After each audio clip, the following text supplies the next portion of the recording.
Movie Recap Tagalog here.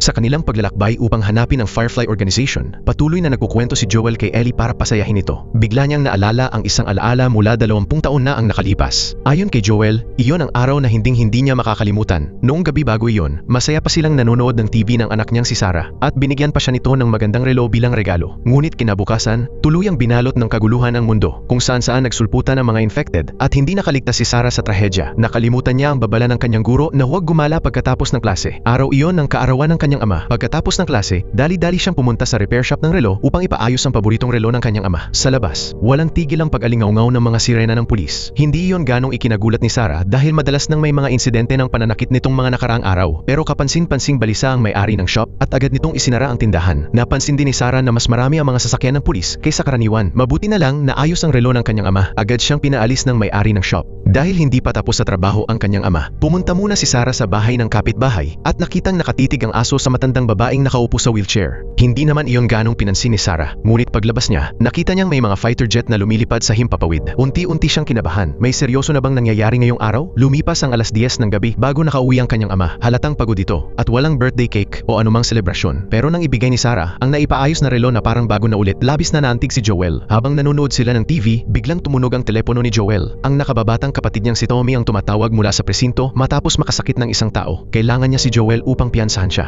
Nakaramdam ng kaba si Joel, ngunit umalis pa rin siya matapos matiyak na mahimbing nang natutulog si Sarah. Hindi nagtagal, nagising si Sarah sa ingay ng mga helicopter. Bumaba siya at binuksan ang TV, ngunit lahat ng channel ay nagpapalabas ng emergency alert na nagsasabing manatili ang mga tao sa loob ng kanilang bahay. Habang natutulala siya sa kinatatayuan, nagsimulang tumahol ang aso ng kapitbahay sa labas ng kanilang pinto. Sinubukan ni Sarah na isauli ito sa may-ari, ngunit paglapit niya sa bahay ng kapitbahay, biglang tumakbo palayo ang aso sa takot. Napansin niyang bukas ang pinto ng bahay kaya pumasok siya. Bumungad sa kanya ang mahabang bakas ng dugo sa sahig at nakita niya ang matandang lalaki na halos wala ng buhay. Napatigil siya at hindi maintindihan ang nangyayari nang makarinig siya ng ingay mula sa hallway. Ang matandang babaeng kanina'y nakaupo lamang sa wheelchair ay gumagapang na ngayon papalapit sa kanya. Dinedila nito ang dugo sa sahig habang may mga gumagalaw na litid na lumalabas mula sa bibig nito. Sa sobrang takot, agad na tumakbo si Sarah. Sakto namang nakauwi si Joel sa sandaling iyon. Hinabol ng matandang babae si Sarah, ngunit walang pag-aalinlangang pinabagsak ito ni Joel. Nanginginig sa takot si Sarah at hindi makapagsalita habang unti-unting nauunawaan ni Joel kung gaano kalala ang sitwasyon. Hindi na siya nagsayang pa ng oras. Agad niyang isinakay si Sarah sa kotse at inutusan si Tommy na magmaneho. Punong-puno na ng kaguluhan ang mga kalsada. Nagkalat ang mga infected habang umaalingaw-ngaw ang mga sirena ng pulis sa kung saan-saan. May naririnig na balita si Joel mula sa radyo tungkol sa isang bacterial infection na mabilis kumalat at nagtutulak sa mga tao sa matinding kabaliwan at pagkawala ng kontrol sa sarili. Sa daan, may isang taong desperadong humihingi ng tulong. Ngunit inutusan ni Joel si Tommy na huwag hihinto kahit sino pa iyon, kahit bata pa. Habang papalayo sila ng syudad, bumara ang pangunahing kalsada dahil sa matinding trapiko, kaya napilitan silang dumaan sa ibang ruta. Sa malas, hinarangan naman ng militar ang alternatibong daan. Nang bumalik sila, napunta sila sa isang maliit na bayan na mas magulo pa. Nagkalat sa kalsada ang mga infected na nagwawala habang ang ibang tao ay desperadong tumatakbo upang iligtas ang kanilang buhay. Biglang bumagsak ang isang eroplano malapit sa kanila at nagdulot ng napakalakas na pagsabog. Nang magkamalay si Joel, nakita niyang sugatan si Sarah at may tama sa binti. Habang pilit niya itong inilalabas mula sa wasak na sasakyan, rumagasa naman ang isang police car at muntik na silang masagasaan. Samantala, naipit si Tommy malapit sa isang pader na napapalibutan ng apoy habang tuluyang nilalamon ng kaguluhan ng lugar. Sinabihan niya si Joel na mauna na at iwan siya roon at magkita na lamang sila mamaya sa tabing ilog. Dahil nag-aalala sa kaligtasan ni Sarah, agad siyang binuhat ni Joel at tumakbo papunta sa labas ng bayan. Nagkalat sa mga kalsada ang mga infected na abalang nilalamon ang kanilang mga biktima. Napakadelikado na ng sitwasyon. Sa isang pagkakataon, nakita ng isang infected sina Joel at Sarah at walang tigil silang hinabol nito. Nagawa nilang makatakbo papasok sa isang malapit na diner, ngunit napakabilis ng infected at halos kasunod lang nila ito. Pilit na nilalabanan ni Joel ang pagod habang buhat si Sarah papunta sa likurang pinto ng diner. Ngunit nang halos maabutan na sila ng infected, biglang umalingaw-ngaw ang isang putok ng baril. Agad na bumagsak ang infected. Isang sundalong nagpapatrolya ang bumaril matapos silang matagpuan. Ngunit nang mapansin nito ang mga sugat ni na Joel at Sarah, agad itong tumawag sa kanyang nakatataas gamit ang radyo at humingi ng utos. Ang naging utos ay patayin sila. Bago pa makareaksyon si Joel, biglang pumutok ang baril at tinamaan si Sarah. Napasubsob si Joel habang mahigpit na yakap ang kanyang anak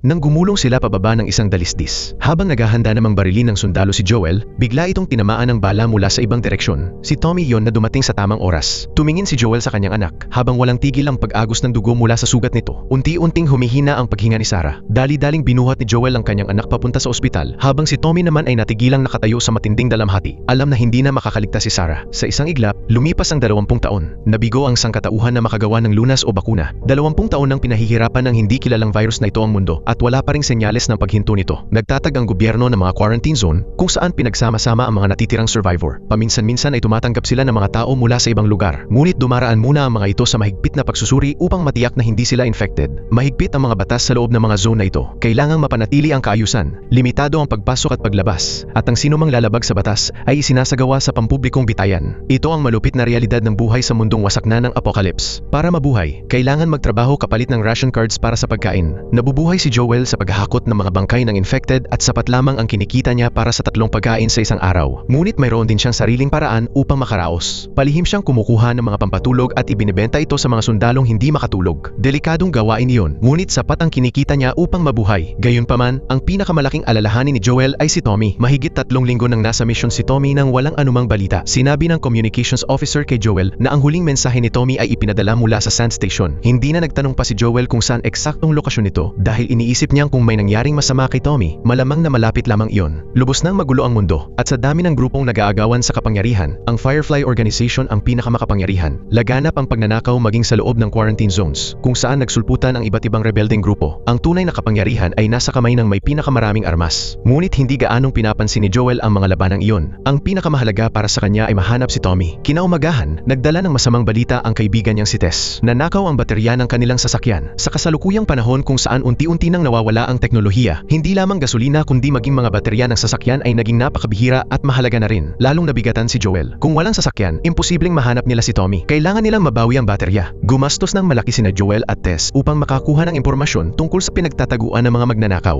Sa pagsunod sa mga natuklasan nilang bakas, dumaan sila sa mga tubo ng tubig patungo sa lokasyon. Ngunit napakatahimik ng lugar, na para bang matagal nang walang nakatira roon. Biglang napasigaw si Tess nang makita ang kalansay ng isang infected na nakasandal sa pader. Hindi matukoy kung gaano na ito katagal doon. Ngunit tinubuan na ng makakapal na fungal growth ang buong bangkay. Hinahalughog nilang dalawa ang bawat sulok ng hideout hanggang sa matagpuan nila ang isang lihim na daanan. Isang mabigat na bakal na pinto ang humarang sa kanila. Mahigpit itong nakasara, ngunit napansin ni Joel ang dugong tumatagas mula sa ilalim nito. Nakaramdam siya ng matinding kaba, kaya pilit niyang binuksan ang pinto. Bumungad sa kanila ang isang magulong eksena. Nagkalat ang mga bangkay sa sahig, at kabilang sa mga ito ang magnanakaw na kumuha ng baterya. Itinutok ni Joel ang flashlight sa baterya ng sasakyan, ngunit nadiskubre niyang wasak na ito at wala ng silbi. Bago pa makapag-isip si Joel ng plano, may kakaibang tunog na umalingaw-ngaw mula sa kailaliman ng lagusan. Sa mahinang liwanag, may dalawang figurang pasuray-suray na naglalakad habang inaalalayan ng isa't isa. Biglang may isang maliit na anyong may hawak na kutsilyo ang sumugod mula sa dilim. Tinitigan itong mabuti ni Joel. Isa lamang pala itong batang babae na tila wala pang 10 taong gulang. Biglang humarap sa kanya ang 2 taong nasa unahan nito. Nang makita nilang mabuti ang isa't isa, saka lamang sila nakahinga ng maluwag. Lumalabas na ang kabilang panig ay si Marlene, ang leader ng Firefly Resistance Group sa loob ng quarantine zone. Nakuha ng mga magnanakaw ang baterya ng sasakyan upang ipagpalit sana kay Marlene. Ngunit plano pala nilang nakawan at patayin siya. Doon siya nasugatan. Dahil alam ni Marlene na si Joel ay isang mapagkakatiwalaang smuggler, nakiusap siya rito na ihatid ang batang babae sa isang conference building sa ibang quarantine zone. Kapalit nito, bibigyan niya sila ng mga armas at kapalit na baterya ng sasakyan. Naisip ni Joel na sulit ang kasunduan, lalo na't hindi naman ganoon kalayo ang pupuntahan. Kapag nakuha nila ang gantimpala, maaari na silang magpatuloy sa paghahanap kay Tommy. Bago sila umalis, mariing sinabi ni Marlene kay Joel na gawin niya ang lahat upang mapanatiling ligtas ang batang babae dahil mahalaga raw ito para sa kinabukasan ng sangkatauhan. Kaya naman isinama ni Joel pabalik sa kanyang tirahan ang batang si Ellie. Nagtataka si Joel kung sino talaga siya, ngunit nanatiling mailap si Ellie. Kung ano-anong random na bagay lang ang kinukwento nito, kaya lalo lang nalilito si Joel. Pagsapit ng gabi, mas humigpit ang pagbabantay sa quarantine zone. Inalalayan ni na Joel at Tess si Ellie palabas gamit ang mga tubo ng tubig. Mukhang sanay na sila sa ganitong gawain dahil mahusay nilang naiwasan ang mga nagpapatolyang sundalo. Ngunit habang dumaraan sila sa isang silid, may isang sundalong nakakita sa kanila. Wala nang choice si Joel kundi itaas ang kanyang mga kamay bilang pagsuko dahil hindi siya makalaban. Lumapit ang sundalo upang iskan si Ellie at tingnan kung infected ito. Ngunit biglang nanlaban ng marahas ang batang babae. Dahil dito, nagalit ang sundalo. Biglang bumalik kay Joel ang alaala ng nangyari 20 taon na ang nakalipas. Dahil sa bugso ng damdamin, agad niyang sinugod ang sundalo, ibinagsak ito, at paulit-ulit na sinuntok hanggang sa mawalan ito ng malay. Sa sandaling iyon, walang tigil na tumunog ang scanning device. Lumabas dito na infected si Ellie. Pilit namang ipinaliwanag ng batang babae na 3 linggo na ang sugat niya at wala pa rin siyang sintomas ng infection. Ngunit hindi na pinansin ni Joel ang paliwanag. Alam niyang kapag nalaman iyon ng ibang sundalo, tiyak na hahabulin sila. Kailangan nilang makaalis agad. Kapag nakahanap maghahanap sila ng ligtas na lugar, sa kanya itatanong ang tungkol sa sugat nito. Pagdating nila sa isang ligtas na taguan, tinanong ni Joel si Ellie tungkol sa kanyang sugat. Titinaas ni Ellie ang kanyang damit at ipinakita na kahit nakagat siya, hindi siya nahawahan ng virus. Noong una, natakot si Marlene kaya ikinulong niya si Ellie sa loob ng 3 linggo habang araw-araw na minomonitor ang kalagayan nito. Kamakailan lamang, nang tuluyan ng maghilom ang sugat, sa kanya pinakawalan ng bata. Ngunit dahil sa dami ng pinagdaanan ni Joel sa loob ng maraming taon, kumbinsido siyang maapektuhan din si Ellie kalaunan. Naisip pa nga niyang itigil na ang misyon at iwanan na lamang ito. Habang kumakain si Joel ng tuyong karne, biglang naglabas si Ellie ng masarap na sandwich mula sa kanyang backpack. Pagkaing inihanda ni Marlene para sa kanya. Nagtaka si Tess kung bakit napakahalaga ni Ellie kay Marlene, lalo na't bihirang-bihira na ang sandwich sa loob ng quarantine zone. Saglit na nagdalawang isip si Ellie bago niya sinabi ang tunay na dahilan ng kanilang paglalakbay. Matapos ang maraming pagsusuri, nakumpirma ni Marlene na posibleng immune si Ellie sa virus. Sa kanluran, may grupo ng Firefly na may mga eksperto na nagsasaliksik ng lunas, kaya ipinakiusap ni Marlene kina Joel at Tess na ihatid si Ellie roon. Umasa silang makakagawa ng bakuna gamit ang immunity ng bata. Doon lamang tunay na naunawaan ni na Joel at Tess kung gaano kahalaga si Ellie sa Firefly Organization. Kaya nagkasundo silang tatlo na ipagpatuloy ang kanilang paglalakbay patungo sa conference building. Sa unang pagkakataon sa buong buhay niya, nasilayan ni Ellie ang mundo sa labas. Kahit abandonado na ang mga matatayog na gusali, bakas pa rin sa mga ito ang dating karangyaan ng mundo. Hindi na ito ikinagulat ni Joel dahil hindi naman ito ang unang beses niyang lumabas ng quarantine zone. Sinabi niya kay Ellie na nasa gusali sa unahan ng grupo ng Firefly. Mas mabilis sana kung dadaan sila sa direktang ruta, ngunit puno iyon ng mga infected. Para sa kaligtasan, mas pinili nilang dumaan sa mas mahabang daan. Dahil sa kuryosidad, tinanong ni Ellie kung bakit, kung napakaraming infected sa labas, wala pa silang nakakasalubong ni isa. Nang marinig ito ni Tess, agad naman niyang tinanong si Ellie kung paano ito nakagat kung hindi pa pala ito nakalalabas noon. Ipinaliwanag ni Ellie na may restricted area sa loob ng quarantine zone. Agad iyong nakilala ni Tess bilang ipinagbabawal na lugar na binanggit ng Federal Disaster Response Agency. Pagkatapos ay tumingin siya kay Joel na para bang ipinapahiwatig na mas tuso si Ellie kaysa sa ipinapakita nito. Habang nagpapatuloy sila sa paglalakad, bigla silang nakarinig ng nakakakilabot na ungol. Dahil sa kaba, mabilis na tumingin-tingin si Tess sa paligid bago pinabilis ang kanyang paglalakad. Pumasok silang tatlo sa isang wasak na gusali dahil iyon lang ang daan upang maipagpatuloy nila ang kanilang paglalakbay. Mabuti na lamang at hindi ganoon kalalim ang tubig sa loob. Paligid-ligid na tumingin si Ellie at napansin ang isang bangkay na palutang-lutang sa tubig. Agad itong nilapitan ni Joel upang tiyaking walang agarang panganib. Ngunit bago pa sila tuluyang makaalis, nakarating sila sa isang bahaging barado ang daan. Naunang gumapang si Tess. Hindi naman gaanong masikip ang pagitan ng mga bato, kaya madali nilang nalagpasan ang harang hanggang sa makarating sila sa rooftop. Ngunit agad naging mabigat ang kanilang mga mukha. Punong-puno ng mga uhaw sa dugong infected ang daraanan nila. Dahil buhay pa ang mga ito, kaya nilang makarinig ng kahit mumunting tunog mula sa daan-daang metro ang layo. Imposibleng makalusot silang tatlo nang hindi napapansin. Wala silang choice kundi magpalit ng ruta at dumaan sa isang simbahan na mukhang mas ligtas. Nababalot ng tuyong fungus ang mga pader at posibleng may mga infected na nagtatago sa loob. Dahil dito, hindi sila nagpadalos-dalos at agad nilang inilabas ang kanilang mga armas bilang paghahanda. Dahan-dahang bumukas ang mga pinto ng simbahan habang si Joel ang nanguna sa pagpasok. Habang tinatanglawan ng kanilang flashlight ang loob, mga infected at nagkalat na fungus lamang ang kanilang nakita. Biglang may lumitaw na bangkay sa harapan nila. Sa palagay ni Joel, nahawahan ang taong iyon sa labas at tumakbo papasok sa simbahan upang magtago. Ngunit pakiramdam ni Ellie ay may mali. Biglang naging seryoso ang mukha ni Joel na para bang sinasabing hindi ito ang tamang oras para maging mausisa. Sinenyasan niya silang manahimik at binalaan na bawal silang gumawa ng kahit kaunting ingay kahit sa pag-akyat ng hagdan.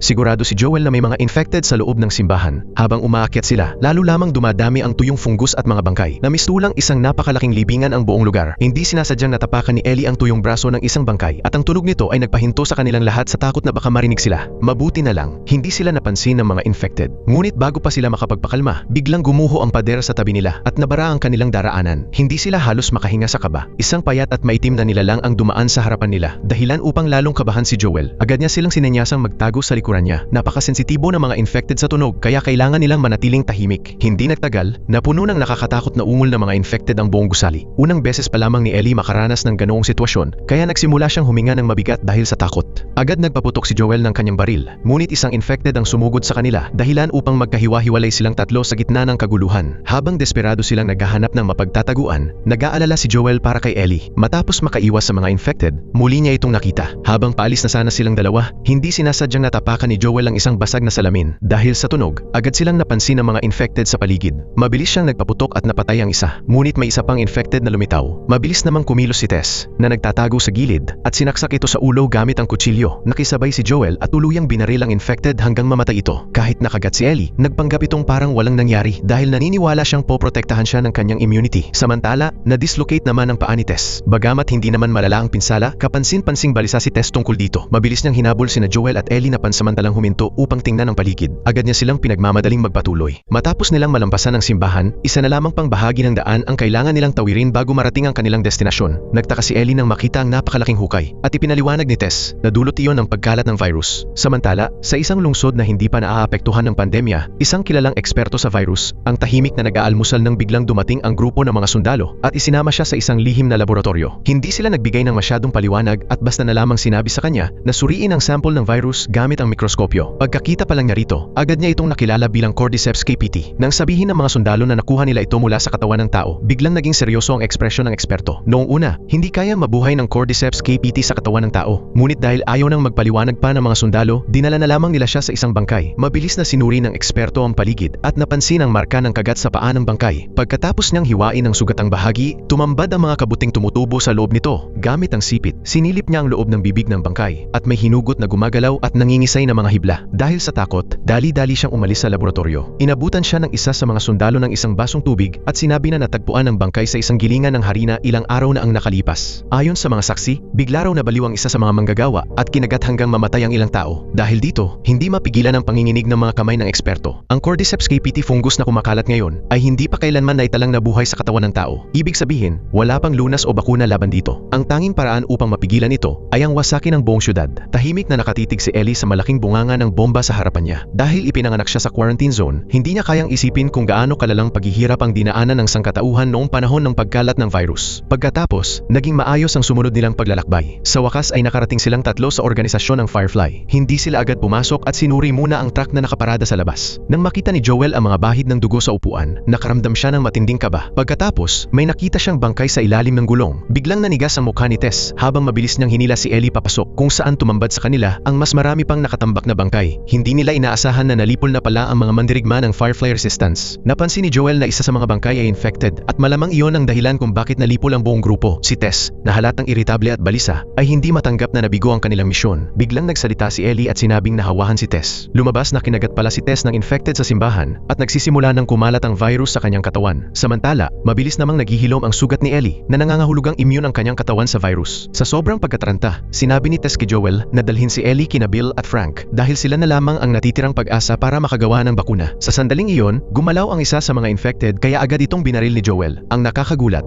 ang virus sa loob ng katawan nito ay patuloy pa ring gumagalaw na para bang tumatawag ng mga kasama. Kaagad namang natanggap ng mga infected sa labas ang senyales at nagsimulang maglabasan ang nakakakilabot nilang mga umol. Agad na napagtanto ni Joel ang panganib at pagsilip niya sa labas. Nakita niya ang napakaraming infected na papalapit sa kanila. May matinding determinasyon sa mga mata si Tess habang ibinuhos niya ang gasolina sa sahig at naghagis ng granada sa direksyong iyon. Sinabi niya kay Joel na isama si Ellie at tumakas habang siya ang maiiwan upang pigilan ang mga infected. Bagamat nag-aalangan si Joel na iwan siya, hinawakan niya si Ellie at tumakbo. Palakas ng palakas sa mga umol habang mabilis na sinindihan ni Tess ang apoy at nilamon ng apoy ang buong lugar. Sa labas, nakita ni na Joel at Ellie ang pagsabog ng apoy at labis silang nalungkot. Nawalan sila ng isang kasama. Nang mapansin ni Ellie ang lungkot sa mukha ni Joel, sinabi niyang nagsakripisyo si Tess upang iligtas sila. Hindi nila maaaring sayangin ang buhay na ibinigay nito. Nagpatuloy ang dalawa sa kanilang paglalakbay. Matapos maglakad ng ilang sandali, napadaan sila sa isang abandonadong bukirin. Dati itong taguan ni Joel ng mga suplay. Ngunit dahil napakatagal na, kinailangan pa niyang hanapin kung saan niya itinago ang mga ito. Hindi pa kailanman nakalabas si Ellie noon, kaya puno ng kuryosidad niyang pinagmamasdan ang paligid. Napansin niya ang isang lagusan at agad siyang tumalon papasok. Habang papasok siya sa loob, may narinig siyang mga ungol. Tinapatan ni Ellie ng ilaw ng flashlight ang direksyon ng tunog at nakita niya ang isang infected na naipit sa ilalim ng mga guho. Maingat siyang lumapit at napagtanto na hindi pala ito kasing delikado ng iniisip niya. Gumuhit siya ng hiwa sa mukha nito bago niya marahas na sinaksak sa ulo. Sa kabila ng nakakatakot na eksena, wala siyang ipinakitang takot. Samantala, natapos na si Joel sa pag-iimpake at saglit na napaisip bago itinago ang kanyang baril. Kaunti na lamang ang bala at hindi ito madaling gamitin. Pagkatapos, nagpatuloy ang dalawa sa kanilang paglalakbay. Napatingin si Ellie sa wasak na eroplano at namangha sa mga taong minsang nakalipad gamit ang ganoong klaseng sasakyan. Lalong tumindi ang kanyang kuryosidad habang iniisip kung sino kaya ang unang infected bago nagsimula ang outbreak. Marahil ay nakapasok ang virus sa food chain ng tao. Noong gabi ng September 30, 2003, maraming tao ang nahawahan at nagsimulang marahas na mangagat ng iba. Habang nag-uusap sina Joel at Ellie, narating nila ang isang malalim na hukay na puno ng mga buto ng tao. Namangha at nalito si Ellie. Ngunit si Joel naman ay tila hindi ganong nagulat. Ipinaliwanag niya na nang mabilis na kumalat ang virus, inorganisa ng militar ang paglipat ng mga mamamayan sa mga quarantine zone. Ngunit nagsiksikan doon ang napakaraming tao. Dahil dito, binaril ang mga tao at itinapon sa hukay na yon. Para sa mga namumuno, mas mabuting alisin sila kaysa hayaang lalo pang kumalat ang sakit. Pagkatapos, ikinuwento ni Joel kay Ellie ang tungkol sa isang lalaking nagngangalang Bill. Nang magsimula ang outbreak, tumanggi si Bill na pumunta sa quarantine zones ng gobyerno tulad ng iba. Matapang siyang tao at hindi natatakot sa kaguluhang nangyayari sa paligid. Bago pa tuluyang kumalat ang virus, nag-ipon na si Bill ng napakaraming suplis sa kanyang bahay dahil naniniwala siyang sa panahon ng apocalypse, nakasalalay sa paghahanda ang kaligtasan. Nang si Bill na lamang ang natira sa bayan, naghigpit siya ng seguridad. Nag-imbak siya ng gasolina, krudo, mga manok, gulay, at iba pang mahahalagang gamit. Inihanda ang lahat ng maaga. Pinakamahalaga sa lahat, hinarangan niya ang mga kalsada gamit ang mga bakal na bakod at kahoy at naglagay ng mga bitag sa labas upang maprotektahan ang kanyang lugar. Dahil sa mga paghahandang ito, nakaligtas si Bill sa loob ng 4 na taon. Isang araw, may nahuli sa isa sa mga bitag ni Bill. Lumabas siya dala ang kanyang baril upang tingnan ito at natagpuan ang isang lalaking halos kasing edad niya na nagngangalang Frank. Kasama raw ni Frank ang ibang tao na tumakas mula sa quarantine zone. Ngunit pagdating niya sa lugar ni Bill, siya na lamang ang natirang buhay. Matapos makumpirmang hindi infected si Frank, inanyayahan siya ni Bill na kumain. Sinabi ni Frank na yon ang pinakamasarap na pagkain na tikman niya sa loob ng 4 na taon. Hindi gaanong madaldal si Bill at nais na sana niyang paalisin si Frank pagkatapos. Ngunit hindi niya inaasahan na nang makita ni Frank ang malaking piano sa sala, hindi nito napigilang tumugtog muna bago umalis. Nang magsimulang tumugtog si Frank, tila hindi nagustuhan ni Bill ang kanyang tugtog, kaya agad niya itong pinahinto. Nais ni Bill na maipakita kay Frank kung ano talaga ang tunog ng tunay na musika. Siya mismo ang tumugtog ng piano, at ang kanyang himig ay tumagos sa damdamin. Sinabayan pa ng mainit at makabagbag damdaming boses niya. Tahimik na nakinig si Frank, at naramdaman niya ang matinding lungkot sa awit ni Bill na nagbigay sa kanya ng malalim na simpatya. Kalaunan, pinayagan ni Bill si Frank na manatili at mamuhay kasama niya. 3 taon silang nagsamang dalawa, ngunit habang tumatagal ay lumalaki ang kanilang pagkakaiba. Si Bill ay tahimik at sanay sa pag-iisa, samantalang hindi matiis ni Frank ang sobrang isolation. Mas gusto ni Frank na lumabas at linisin ang mga tindahan sa kalye kaysa manatili lamang sa bahay. Sa panahong iyon, nakipag-ugnayan din sila kina Tess at Joel sa quarantine zone gamit ang radyo. Noong una, ayaw makipag-usap ni Bill kay Joel, ngunit napaamo siya ni Joel sa isang pangungusap lamang. Sinabi nito na nagsisimula ng kalawangin ng mga harang at kaya niyang magdala ng bagong materyales kapalit ng mga gamit, pati na rin ang pagkain na matagal nang hindi natitikman ni Bill at Frank. Mula noon, lalong naging malapit ang relasyon nilang 4. Isang araw, binalaan ni Joel si Bill na kahit kayang pigilan ng mga harang ang mga infected, hindi nito mapipigilan ang mga taong may masasamang balak. Hindi nila alam na malapit nang magkatotoo ang mga salitang iyon. Nang gabing iyon, dumating ang isang grupo ng armadong mga tulisan sa labas ng bayan. Mabuti na lang, agad na gumana ang mga bitag. Nagising si Frank at hinanap si Bill sa bahay, ngunit wala ito roon. Lumabas pala si Bill upang harapin ang mga umatake. Sumigaw si Frank at pinabalik siya sa loob ng bahay, ngunit hindi inaasahang nabaril si Bill. Mabilis siyang inalalayan ni Frank pabalik sa loob. Malubha ang pagdurugo ni Bill at pakiramdam niya ay hindi na siya makakaligtas. Sinabihan niya si Frank na hanapin si Joel. Hindi sumagot si Frank at hinawakan lamang ang malamig na kamay ni Bill. Sa isang iglap, lumipas ang 10 taon at ikinagulat ng lahat na buhay pa rin si Bill. Ngayon ay pareho na silang may uban. Nagkasakit si Frank at nahirapan na itong alagaan ng sarili. Ngunit buong puso namang handang akuin ni Bill ang lahat ng responsibilidad. Kahit hindi na kasing sagana ng dati ang kanilang pamumuhay, hindi na nila kaya mabuhay ng wala ang isa't isa. Nakakalungkot man, ayaw na ni Frank na maging pabigat pa kay Bill. Kaya nagpasya siyang tapusin na ang sariling buhay. Kahit labag ito sa kalooban ni Bill, ngunit bilang paggalang sa desisyon ng kanyang mahal sa buhay, tinanggap niya ito. Labis na naantig si Frank at napaluha. Sinabi niya kay Bill na naging napakasaya niya sa piling nito dahil huling araw na ng kanyang buhay. Inimbitahan niya si Bill na maglakad sa bayan at sabay nilang pagmasdan ang mga bulaklak. Naglakad sila hanggang sa lugar kung saan sila unang nagkita. Pagkatapos ay pinili nila ang 2 pinakamagandang suit. Sa ilalim ng liwanag ng papalubog na araw, nagpalitan sila ng singsing. Nang sumapit ang gabi, naghanda si Bill ng huling hapunan para kay Frank. Masayang ngumiti si Frank at sinabi kay Bill na iyon ang pinakamasayang araw ng kanyang buhay. Hindi magawang titigan ni Bill si Frank habang tahimik niyang hinahalo ang lason sa 2 baso ng alak. Sa huli, ininom ni Frank ang laman ng kanyang baso. Sinabi ni Bill na nilagyan niya ng lason ang pareho nilang alak upang sabay silang mamatay. Nang marinig iyon, nagkatinginan silang dalawa at hindi napigilang mapangiti at matawa. Sa ilalim ng mahinang ilaw, marahang inalalayan ni Bill si Frank papunta sa silid. Samantala, nakarating na sina Joel at Ellie sa bayan at nagawa ni Joel na mabuksan ang gate gamit ang code. Ngunit pagdating nila sa harap ng bahay ni Bill, isang malungkot at tahimik na tanawin ang bumungad sa kanila at agad niyang naramdaman na may mali, lalo na nang makita niya ang pagkaing matagal ng panis sa mesa. Mabilis siyang tumakbo papunta sa kwarto, ngunit nakalak ang pinto nito. Napansin ni Ellie ang isang liham at susi sa mesa. Iyon pala ang huling habilin ni Bill. Nakasaad doon na wag bubuksan ni Joel ang pintuan ng silid dahil hindi nito kakayanin ng amoy sa loob. Ipinahayag ni Bill ang kanyang pagtitiwala at pasasalamat kay Joel sa palaging makipagtulong sa kanila. Hindi raw niya kailanman pinahalagahan ng mundo hanggang sa makilala niya si Frank, isang taong handa niyang protektahan habang buhay. Iniwan din niya kina Joel ang kanyang sasakyan at mga armas upang magamit nito sa pagprotekta sa mga mahal niya sa buhay. Hindi alam ni Bill na pumanaw na pala si Tess. Habang binabasa ni Ellie ang liham, nakaramdam si Joel ng matinding sakit at pait sa kanyang dibdib. Pagkatapos, binuksan niya ang bodega at tumambad doon ang isang maayos pang pickup truck. Baterya na lamang ang kulang upang mapaandar ito. Muling sinigurado ni Joel na wala pa ring senyales ng impeksyon si Ellie bago niya ibinahagi ang susunod nilang plano. Kailangan nilang pumunta sa Sand Dunes upang hanapin ang kanyang kapatid. Dati raw miyembro ng Firefly Group ang kanyang kapatid at maaaring matulungan silang dalhin si Ellie sa isang malapit na laboratorio. Siyempre, pumayag agad si Ellie. Sinabihan siya ni Joel na sumunod lamang sa lahat ng sasabihin niya at wag na wag ipapakita ang kanyang pagkakakilanlan o ang sugat sa kanyang braso. Pagkatapos, bumaba silang dalawa sa basement kung saan nakatago ang napakaraming armas. Inutusan ni Joel si Ellie na kumuha ng lahat ng kaya niyang dalhin. Sumunod naman si Ellie, ngunit palihim siyang nagtago ng isang baril sa kanyang backpack. Nang matapos silang mag-impake, sumakay sila sa pickup truck. Maingat na ikinabit ni Joel ang seatbelt ni Ellie bago madiing inapakan ng silinyador at ipinagpatuloy nila ang kanilang paglalakbay. Dahil mahaba pa ang kanilang daraanan, tiniyak ni Joel na huminto sa bawat gasolinahan upang magpakarga ng gasolina. Habang bumibiyahe, marami silang nadaanang abandonadong sasakyan, ngunit matagal nang sumingaw ang laman nitong gasolina. Matapos bumiyahe ng halos isang buong araw at gabi, nagsimulang mainip si Ellie. May nakita siyang cassette tape at maya-maya ay tumugtog ang klasikong musika sa loob ng truck. Habang naghahalongkat siya ng mga gamit, may nakita siyang Playboy magazine. Agad na kinabahan si Joel at sinabihan siyang itapon iyon at wag nang tingnan pa. Pinili ni Joel na dumaan sa highway dahil alam niyang kakaunti lamang ang mga hadlang at infected doon. Kahit wasak na ang lahat ng gusali sa magkabilang gilid ng kalsada. Pagsapit ng gabi, lumiko si Joel papunta sa masukal na kagubatan. Kahit malayo ito sa lungsod, pakiramdam niyang mas ligtas doon dahil walang infected sa paligid.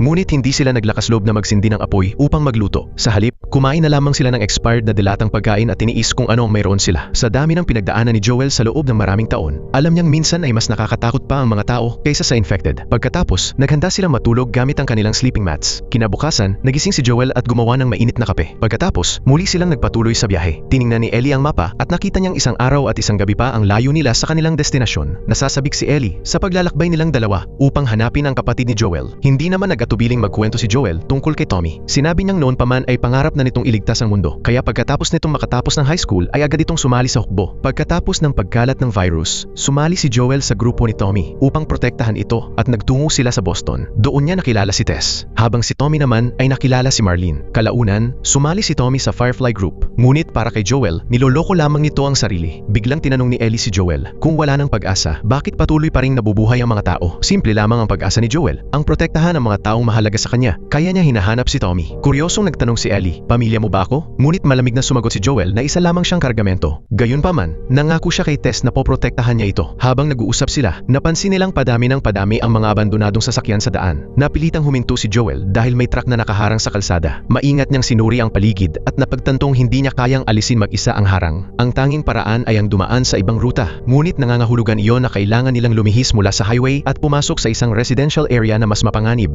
Mas lalo pang naging mabigat ang sitwasyon nang makita nila ang mga tambak ng sunog na bangkay. Napansin din ni Ellie ang isang abandonadong quarantine zone at may nakita siyang lalaking sugatan na tumatakbo papunta sa kanila habang humihingi ng tulong. Walang pag-aalinlangan. Sinabi ni Joel kay Ellie na ikabit ang seatbelt nito bago niya madiing inapakan ng silinyador. Hindi nila inaasahan na isa pala itong ambush. Nabutas ang gulong ng kanilang sasakyan bago sila bumangga sa isang tindahan. Agad na naunawaan ni Joel na mga bandido ang kanilang kalaban, isang bagay na pangkaraniwan na sa panahong iyon. Habang patuloy ang pag-ulan ng bala, sumigaw si Joel at tumayo upang gumanti ng putok, habang sinamantala naman ni Ellie ang pagkakataong makatakas. Nang huminto ang putukan at mapatay ang mga kalaban, magre-reload sana si Joel nang bigla siyang atakihin mula sa likuran at sakalin. Si Ellie, na nagtatago sa likod ng pader, ay nakita na malapit nang mawalan ng malay si Joel kaya inilabas niya ang kanyang baril at binaril sa binti ang umatake. Nakiusap ang lalaki kay Ellie na huwag siyang patayin at itinapon pa nito ang kanyang kutsilyo. Ngunit wala ring nangyari. Matapos makuha muli ang baril, agad siyang binaril at pinatay ni Joel. Alam ni Ellie na pinatay ni Joel ang lalaki, ngunit nagpanggap siyang walang nangyari. Naiintindihan na niya ang batas ng kaligtasan sa mundong iyon. Huwag kailanman magpakita ng awa kanino man. Namangha si Joel sa talino ni Ellie, ngunit hindi na siya nagpaliwanag pa. Ang mahalaga ngayon ay makaalis sila roon sa lalong madaling panahon. Tulad ng inaasahan, nakuha ng putukan ng atensyon ng armadong grupo sa lugar. Isang grupo ng mga armadong tao ang pumalibot sa mga bangkay, at may ilan na naghinalang mga tagalabas ang umatake. Ang leader nilang si Kathleen ay halatang balisa, at naghihinalang si Henry ang may kagagawan at maaaring humingi ito ng tulong mula sa iba. Agad na inutusan ni Kathleen ang kanyang mga tauhan na hanapin ang mga salarin, lalo na si Henry na nagnakaw ng isang mahalagang bagay. Kailangan nila itong mahuli. Nagsimula silang halughugin ng bawat bahay, at si Joel, na nagtatago sa isang kalapit na tahanan, ay nakaramdam ng matinding kaba. Kailangan ni na Joel at Ellie na makaalis bago sumapit ang gabi, ngunit hindi sila maaaring lumabas sa oras na iyon kaya wala silang magawa kundi maghintay. Humingi ng paumanhin umanhin si Joel kay Ellie dahil nakita nito ang marahas na pangyayari kanina. Hindi niya inaasahang magiging ganoon ito kawalang emosyon. Ngunit hindi pala iyon ang unang beses na nakakita si Ellie ng ganoong sitwasyon. Dahil dito, medyo gumaan ang loob ni Joel at ibinalik niya ang baril kay Ellie habang tinuturuan kung paano ito hawakan ng maayos. Sa quarantine zone, hindi sila tinuturuan gumamit ng armas. Ngunit ngayon ay iba na ang tingin ni Joel kay Ellie. Hindi na lamang niya ito nakikitang pabigat o simpleng kargamento. Halos kalahating araw ding naghahanap ang resistance group bago sila nakakita ng bakas. Nakita nila ang maraming guhit ng bata sa attic at ilang lata ng pagkain sa sahig. Sigurado si Kathleen na si Henry ang nag-iwan ng mga iyon.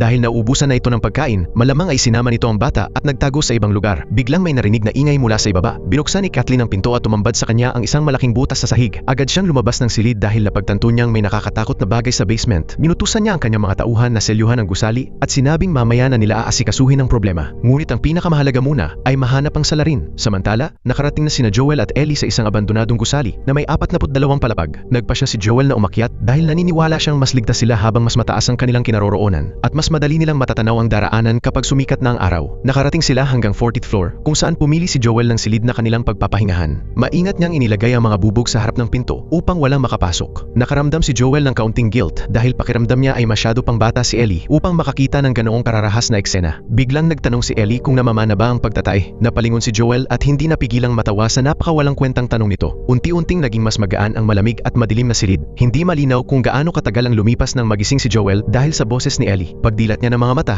2 baril agad ang nakatutok sa kanya. Sa wakas ay napabagsak na ng resistance forces ng Kansas City, ang malupit na pamumuno ng gobyerno, at nagtipon-tipon ang mga tao upang magdiwang. Ngunit matapos iyon, plano nilang lipulin ang mga natitirang kalaban. Labis na kinamumuhian ni Kathleen ang misyong ito. Matapos niyang iutos ang ganap na pagbuksa, binigyang din niyang kailangang mahuli sina Henry at ang kanyang kapatid anuman ang mangyari. Samantala, patuloy na naghahalughog ang mga resistance squad sa bawat sulok ng lugar. Dahil kabisado ni na Henry at ng kanyang kapatid na si Sam ang lugar, nagawa nilang makapagtago mula sa resistance. Matapos umikot sa makikitid na eskinita ng ilang sandali, nakahanap si Henry ng isang bahay. Sa kanyang gulat, may isang taong lumabas mula sa dilim. Nakilala niya agad kung sino iyon. Pareho silang nakahinga ng maluwag. Matagal na pala silang magkaibigan. Nagkasundo silang magtago muna roon, ngunit kakaunti na lamang ang dala nilang pagkain. Kinalkula ni Henry na tatagal lamang sila ng hanggang 11 araw. Habang nagpapatuloy ang paghahanap ng resistance, napansin ni Henry na nakaupo lamang sa isang sulok si Sam at halatang takot na takot. Upang mapakalma ito, inabutan niya si Sam ng isang supot ng mga colored pen. Pagkatanggap ng regalo, nagsimulang gumuhit si Sam sa dingding upang kahit paano ay makalimutan ang delikadong sitwasyon nila. Lumipas ang 10 araw at tuluyan nang naubos ang kanilang pagkain. Ang kaibigan ni Henry ay lumabas upang maghanap ng pagkain, ngunit ilang araw nang hindi bumabalik. Naghinala si Henry na malamang ay nahuli na ito ng resistance. Dahil hindi nito isiniwalat ang kanilang pinagtataguan, pinatay ito ng resistance. Sa labas naman, walang tigil pa rin ang paghahanap ng mga armadong grupo. Alam ni Henry na kailangan na nilang umalis, ngunit labis na kinakabahan si Sam. Napatingin siya sa mga guhit ng superhero sa dingding at sinabi kay Sam na ipikit nito ang mga mata. Pagkatapos, pininturahan niya ang mukha nito at iniabot ang isang salamin. Masayang umiti si Sam. Habang naghahanda ng umalis ang magkapatid, biglang umalingaw-ngaw ang tunog ng putukan. Nakita ni Henry na si Joel pala ang nakikipaglaban sa resistance forces. Nagpa siya si Henry na sundan si Joel hanggang sa gusali. Pagsapit ng gabi, palihim siyang pumasok at tinutukan sina Joel at Ellie ng baril sa loob ng silid. Ngunit hindi niya balak na patayin ang mga ito. Sa halip, nais niya makipagtulungan. Pare-pareho silang target ng resistance. Dahil kabisado ni Henry ang lugar, alam niya ang isang lihim na daan palabas ng lungsod. Naging maingat si Joel at nagtanong kung bakit gusto pa nitong makipagtulungan gayong kaya naman nitong tumakas mag-isa. Inamin ni Henry na wala pa siyang napapatay na tao at kailangan niya ng isang taong mahusay bumaril tulad ni Joel upang matulungan sila. Nang makita ni Joel sina Sam at Ellie na masayang naglalaro, kalaunan ay pumayag siyang makipagtulungan. Mabilis na gumuhit si Henry ng mapa sa isang papel at itinuro ang mga guard post sa paligid ng Kansas City. Ang tanging paraan upang makatakas ay ang dumaan sa underground water tunnels. Nagtaka si Joel at iniisip kung sino ang makakaharap nila kung hindi naman mga gwardya. Seryoso ang mukha ni Henry habang ipinapaliwanag na kaya walang infected sa lungsod ay dahil itinaboy ang mga ito papunta sa mga tunnel. Kapag bumaba sila roon, malamang na makasalubong nila ang mga infected.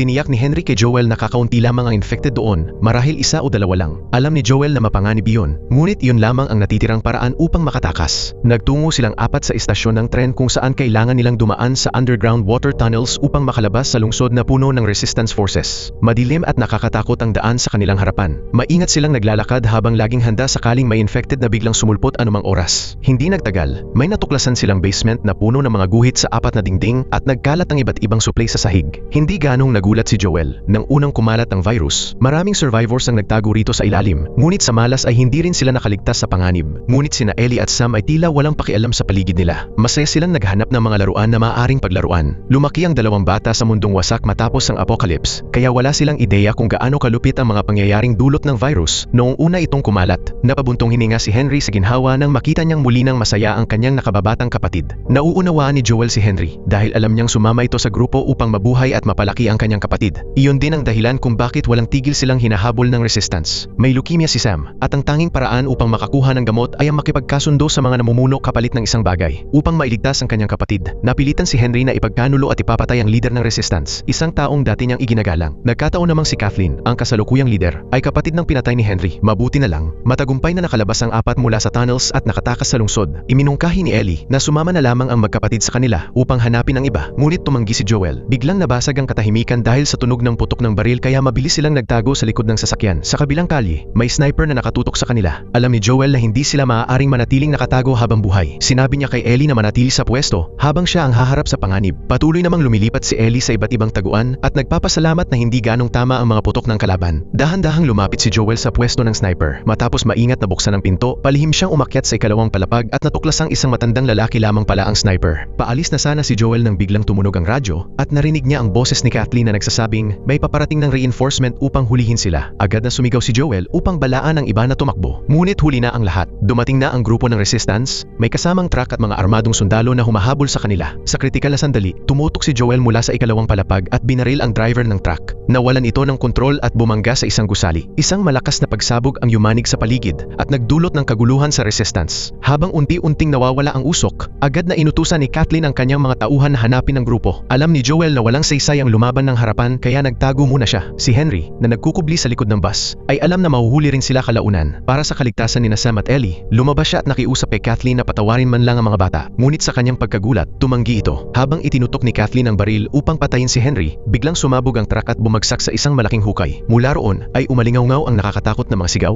at dagsang nagsilabasan ng mga infected papunta sa resistance. Kahit marami silang armas, hindi kinaya ng resistance ang mabangis na pag-atake ng mga infected. Sinamantala ni Henry ang kaguluhan at agad na pinatakbo ang mga bata palayo. Ngunit mabilis na naitulak pabagsak si Ellie ng isang infected. Agad namang nagpaputok si Joel upang takpan siya, dahilan upang makapangyari si Ellie na gumapang sa ilalim ng sasakyan. Biglang may lumabas na isang napakalaking infected mula sa hukay, mas malakas at mas nakakatakot kaysa sa iba. Sinigawan ng mga sundalo si Kathleen na tumakbo habang walang tigil silang nagpapaputok laban sa halimaw. Sa gitna ng kaguluhan, isang maliit na infected ang gumapang sa ilalim ng sasakyan kung saan nagtatago si Ellie. Dahil sa takot, agad siyang tumakbo palabas. Sakto namang nakita niya sina Henry at Sam na nagtatago rin sa ilalim ng sasakyan kaya kahit delikado, mabilis siyang tumakbo papunta sa kanila. Agad na nagpaputok si Joel upang protektahan sila at si Ellie naman, hawak ang kutsilyo, ay nagawang mapatay ang dalawang infected. Sa wakas ay matagumpay silang nakatakas mula sa lugar. Ngunit hindi nila inaasahang muling sumulpot si Kathleen dala ang kanyang baril at balak silang patayin. Biglang may maliit na infected na tumalon sa likod ni Kathleen. Mabilis na bumaba si Joel upang ilabas sila roon habang patuloy namang dinadagsa ng mga infected ang residential area. Nang makahanap sila ng ligtas na lugar, hindi pa rin makalma si Joel. Ngunit sina Ellie at Sam ay tila walang takot. Nagsimula lamang silang magbasa ng libro habang sinasabihan naman sila ni Henry na matulog na. Pagkasara ng pinto ng silid, ginising ni Ellie si Sam dahil hindi pa nila natatapos basahin ang pahina. Ngunit kakaiba ang ekspresyon ni Sam. Sumulat siya sa isang papel na nakagat siya ng infected. Itinaas niya ang laylayan ng kanyang pantalon at ipinakita ang sugat, dahilan upang labis na mag-alala si Ellie. Dahil minsan na ring nakagat si Ellie ng infected, naniwala siyang maaaring lunas ang kanyang dugo. Agad siyang kumuha ng kutsilyo at hiniwa ang kanyang palad bago ipinahid ang kanyang dugo sa sugat ni Sam. Ngunit nanatiling balisa si Sam at nakiusap kay Ellie na tulungan siyang manatiling gising. Masayang pumayag si Ellie, ngunit hindi nagtagal ay nakatulog din siya at nakalimutan ng lahat. Nang magising siya kinaumagahan, nakita niyang tahimik na nakaupo si Sam habang nakasandal sa dingding. Nag-aalala siyang lumapit upang tingnan ito, ngunit bigla siyang sinugod ni Sam at tinangkang kagatin. Nang marinig ni Henry ang ingay mula sa labas, nagulat siya. Agad niyang hinablot ang kanyang baril at walang pag-aalinlangang binaril si Sam. Nang tumalsik ang dugo ng kanyang nakababatang kapatid sa sahig, doon lamang tuluyang napagtanto ni Henry na siya mismo ang nakapatay kay Sam. Dahil sa matinding desperasyon, nagpa siya rin siyang kitilin ang sarili niyang buhay. Sa labas, madilim at mabigat ang kalangitan. Inilibing ni Joel sina Sam at Henry sa isang damuhang parang. Iniwan ni Ellie ang journal ni Sam sa harap ng libingan, kasama ang isang sulat na humihingi ng tawad. Pinagsisisihan niyang hindi niya ito natulungang manatiling gising at nakaramdam siya ng guilt dahil hindi niya ito nagawang protektahan. Nasaksihan ni Joel ang buong pangyayari, ngunit wala siyang sinabi at tahimik lamang na nagmasid. Habang lumilipas ang panahon, nagsimulang dumating ang taglamig. Dinala ni Joel si Ellie sa Wyoming, isang malawak at kakaunti lamang ang tao. Matapos ang mahabang paglalakbay, nakatagpo sila ng isang maliit na bahay na gawa sa kahoy kung saan nakatira ang isang matandang mag-asawa. Sa kabila ng biglaang pagdating ng dalawang estranghero, nanatiling kalmado ang mag-asawa, lalo na nang makilala nila ang masigla at kaibig-ibig na si Ellie. Hindi na nila naramdaman na banta ang dalawa. Ang matandang lalaki, na pamilyar sa lugar, ay nagbabala kay Joel na huwag tumawid sa mapanganib na ilog sa kagubatan dahil maraming tao sa kabilang panig at ang ilan sa mga ito ay maaaring infected. Pumunta si Joel sa Wyoming Wyoming upang maghanap ng isang tao, kaya alam niyang kailangan niyang tumawid sa kabilang panig. Matapos pasalamatan ng mag-asawa, ipinagpatuloy nila ni Ellie ang kanilang paglalakbay. Tinawid nila ang nalalatagan ng niyebeng kapatagan, dumaan sa mga ginintuang burol, at sa wakas ay narating ang isang luntiang ilog. Nagpasya silang magpahinga muna sa tabi ng ilog para sa gabi, dahil kakaunti lamang ang tao roon at bihira ang mga infected.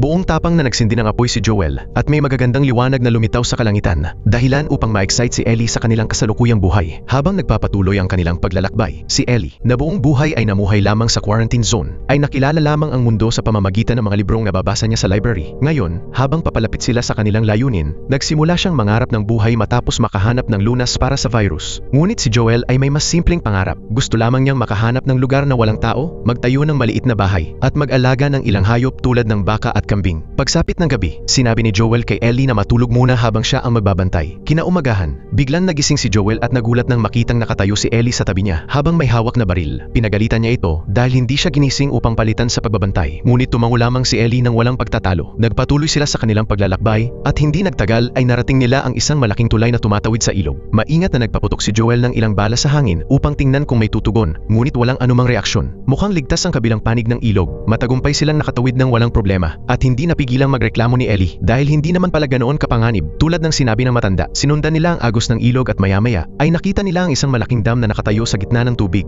Ipinaliwanag ni Joel kay Ellie na dati itong power plant bago mangyari ang apocalypse. Habang magpapatuloy sana sila, biglang may grupong sakay ng kabayo ang lumitaw. Mabilis silang bumaba mula sa burol at bago pa makakilos si Joel, napalibutan na nila ito. Nagpakawala sila ng mga asong pang-amoy upang singhutin sila at tingnan kung infected ba sila. Kahit kalmado sa panlabas na anyo, matindi ang kaba ni Joel sa loob dahil natatakot siyang baka may bakas pa rin ng virus sa katawan ni Ellie kahit immune ito. Habang papalapit ang mga aso kay Ellie, lalo siyang kinabahan at pakiramdam niya ay wala siyang magawa upang protektahan ito. Mabuti na lang, walang kakaibang naamoy ang mga aso. Mabilis na ipinakilala ni Joel ang sarili at sinabing naparoon siya upang maghanap ng isang tao. Sa sandaling iyon, isang babaeng sakay ng kabayo ang dahan-dahang lumapit. Tila na antig sa kanyang mga salita. Hindi nagtagal, magkasama nang nakasakay sina Joel at ang grupo sa gitna ng nalalatagang niebe hanggang makarating sila sa isang pamayanan kung saan may mga taong namumuhay pa rin. Pagkapasok nila sa makakapal na pader ng proteksyon, tila biglang nagbago ang buong paligid, na para bang ibang mundo ang kanilang napasukan. Mahirap paniwalaang ito ang tahanan ng mga natitirang survivors. Malayong-malayo ito sa magulo at malungkot na mundong nasa labas. Ang lugar na ito ay tila isang paraiso sa gitna ng impyerno. Makikita sa mga mukha ng mga tao ang tunay na saya at kapayapaan. Habang naglalakad si Joel, namataan niya ang kanyang nakababatang kapatid na si Tommy, na abalang nagtatrabaho sa bubong ng isang bahay. Matapos ang mahigit kalahating taong pagkakahiwalay, sa wakas ay muling nagkita ang magkapatid at hindi napigilan ni Joel ang pagluha. Mabilis silang nagtungo sa isang malaking restaurant kung saan tuloy-tuloy na kumain sina Joel at Ellie dahil matagal na silang hindi nakakakain ng maayos. Labis ding naantig si Tommy at ipinakilala niya ang kanyang asawang si Maria sa kanyang kapatid. Madalas nang marinig ni Maria kay Tommy ang tungkol kay Joel, kaya nang makita niya ito sa labas ng Marriott ay agad niya itong nakilala. Isa si Maria sa mga nagtatag ng Wyoming. Inabot sila ng 7 taon bago nila nabuo ang lungsod at naging masigla ito tulad ng kasalukuyan. Sinira nila ang kanilang mga radio equipment kaya walang malalakas na grupo ang nakatuklas sa kanila nitong mga nakaraang taon. Napansin ni Joel na maayos na ang takbo ng produksyon at pagsasaka sa lugar at kaya na nilang suportahan ang sarili nila. Pantay-pantay ding ibinabahagi ang lahat ng resources sa mga tao. Matapos malaman ang tungkol sa lugar, nagpasya si Joel na kausapin ng pribado ang kanyang kapatid.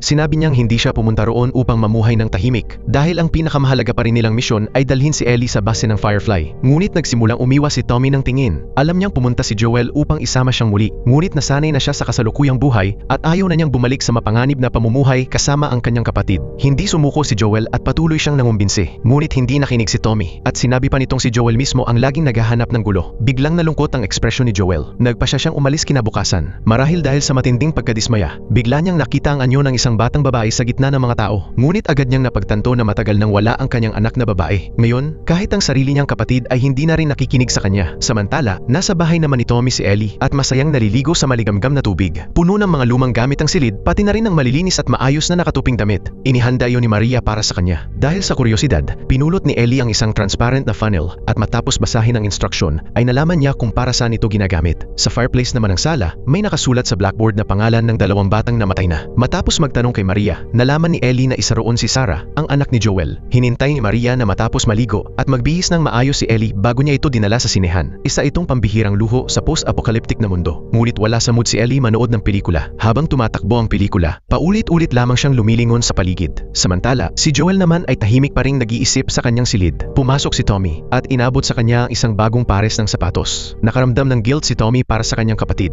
Ngunit hindi sumagot si Joel. Sa halip, ikinuwento niya ang tungkol kay Ellie at ipinaliwanag maliwanag na ang antibody sa katawan nito ay maaaring maging susi upang mailigtas ang mundo, kaya kailangan nila itong dalhin sa kampo ng Firefly. Ito rin ang huling habilin ni Tess. Noong una, naniniwala si Joel na kaya niyang tapusin ng maayos ang misyon, ngunit matapos harapin ang napakaraming panganib sa kanilang paglalakbay, napagtanto niyang tumatanda na siya at hindi na kasing lakas ng dati. May mga pagkakataon pang si Ellie na mismo ang kailangang tumulong upang harapin ang mga kalaban. Kung magpapatuloy ito, natatakot siyang balang araw ay siya pa ang magiging dahilan ng pagkamatay ni Ellie. Kaya naisip ni Joel na mas mabuting si Tommy na lamang, bilang mas bata, ang maghatid kay Ellie. Matagal na tahimik na nakinig si Tommy bago niya sinabing siya na ang bahala rito. Pagkaalis ni Tommy, nagtungo si Joel sa silid ni Ellie at nakita niyang malungkot ito. Kanina pa pala nito pinanood ang kalahati ng pelikula bago lumabas upang hanapin si Joel. Narinig nito ang usapan ni Joel at Tommy. Dahil ulila na si Ellie mula pagkabata, matagal na niyang itinuring si Joel bilang nag-iisa niyang pamilya. Ngayon, pakiramdam niya ay iniiwan siya ni Joel alang-alang sa kanyang kaligtasan, kaya napuno ng galit ang kanyang puso. Sinabi ni Ellie na mas lalo lamang siyang natatakot kapag may ibang taong kasama sa panganib. Napatingin lamang si Joel sa kanya bago tahimik na tumalikod at umalis. Pagbalik niya sa kanyang silid, matagal siyang naupo ng walang imik at biglang sumagi sa isip niya ang imahe ng kanyang anak. Kinaumagahan, habang naghahanda sina Tommy at Ellie at papunta na sa kwadra, natuklasan nilang nakahanda na ang lahat matapos ang isang gabing pag-iisip na pagdesisyonan ni Joel na siya pa rin ang dapat maghatid kay Ellie. Para bang matagal na itong inasahan ni Ellie kaya mabilis siyang sumakay sa kabayo. Iniabot ni Tommy ang kanyang hunting rifle kay Joel at pinaalalahanang bumalik sila rito matapos makumpleto ang misyon upang mamuhay ng payapa. Hindi nagtagal, umalis na sina Joel at Ellie sa bayan. Mula noon, nagsimulang turuan ni Joel si Ellie ng iba't ibang survival skills. Mabilis matuto si Ellie at may mga bagay pang ang tila likas na niyang alam kahit hindi na kailangang ituro. Maraming araw silang naglakbay, tinahak ang masukal na kagubatan at malalawak na kapatagan hanggang sa marating nila ang labas ng lungsod. Matatagpuan ang Firefly Camp sa loob ng campus ng universidad.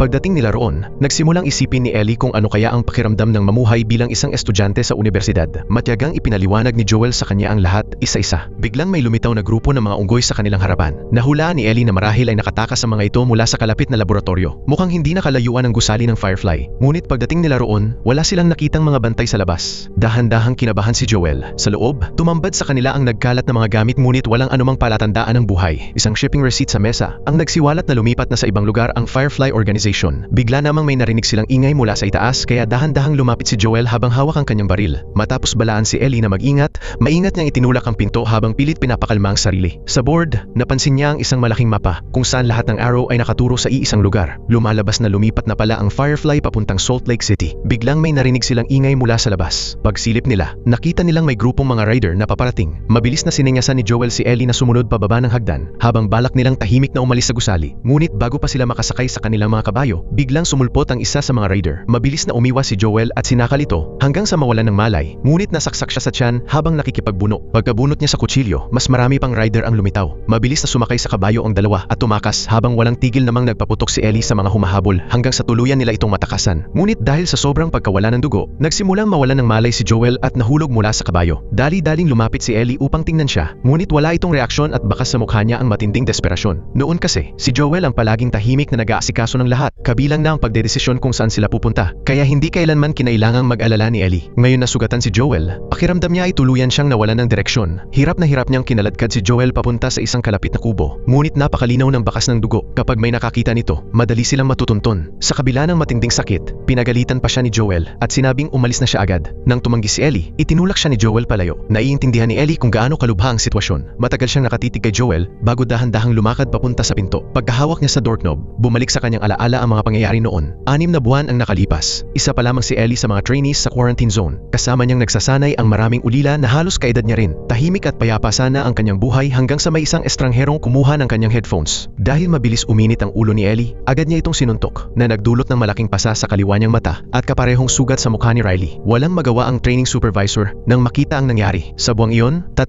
beses nang nakulong si Ellie sa kanyang silid bilang parusa at ayaw na niya itong parusahan sa parehong paraan. Para sa isang estudyanteng tulad ni Ellie, 2 lamang ang maaaring kahinatnan niya. Ang pinakamasamang posibilidad ay maibaba siya sa pinakamababang ranggo kung saan araw-araw siyang gagawa ng nakakapagod at mapanganib na patrol work. Maaari silang atakihin anumang oras o maging target ng Firefly Organization. Ipinaliwanag ng supervisor na tanging ang mga marunong sumunod sa utos lamang ang maaaring maging opisyal at magkaroon ng buhay na pinapangarap ng marami. Maaari pa raw nilang utusan at parusahan ang mga taong tulad ng matangkad na babae. Walang pag-aalinlangang pinili ni Ellie ang pangalawang landas. Sa pagkakataong iyon, hindi na siya pinarusahan pa ng instructor at ibinalik pa nito ang kumpiskadong headphones. Matapos ang insidenteng iyon, nagpasya si Ellie na maging batang marunong sumunod sa mga patakaran at tiniyak niyang pinapatay ang ilaw kapag oras na ng tulog. Ngunit pagsapit ng hating gabi, may isang aninong tahimik na umakyat sa kanyang bintana. Palaging alerto si Ellie kaya mabilis siyang nakapag-react at naitulak ang ang taong iyon pabagsak sa sahig. Nang makita niyang mabuti kung sino ito, napagtanto niyang si Riley pala iyon, ang matalik niyang kaibigang isang buwang nawawala. Napuno ng galit ang puso ni Ellie. Bigla na lamang nawala si Riley ng isang buong buwan at ngayon ay bigla na lang muling nagpakita. Ngunit wala muna itong sinabi. Makalipas ang ilang sandali, saka lamang ito nagsalita at sinabi kay Ellie na sumali na siya sa Firefly Organization. Agad na sumiklab ang galit ni Ellie. Mula pagkabata kasi, itinuro na sa kanya ng mga instructor na ang Firefly Organization ay grupo ng mga rebelde.